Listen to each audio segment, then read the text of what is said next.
Anna Kendrick reveals she created Embryos with her toxic ex before relationship shifted. Anna Kendrick is opening up about surviving a toxic relationship. Speaking with Dax Shepard and Monica Padman on the podcast Armchair Expert, the Alice, Darling actress, 37, opened up about having made embryos with an unidentified ex, who was for all intents and purposes, my husband.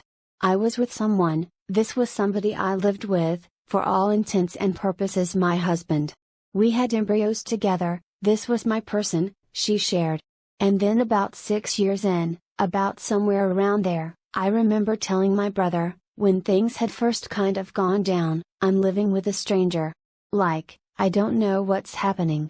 Explaining that she'd seen a personality shift and her partner later revealed he had feelings for someone else, Kendrick explained she continued to try and work on the relationship through couples therapy despite the continued behavior. It wasn't just the, oh, I'm losing a relationship.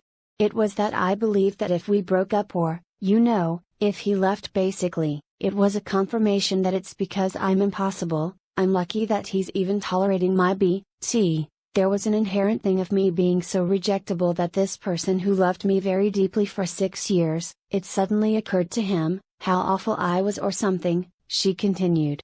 The shame, that lingers much longer. Kendrick recalled how she dismantled her life to deal with the tumultuous nature of the relationship in hopes of what it could be if things were fixed. I did start going to Al-Anon while all this was going on. I mean, look, I truly dismantled my life, and at first, that was as a reaction to the accusation that I was crazy and I was the one causing the problem, she explained.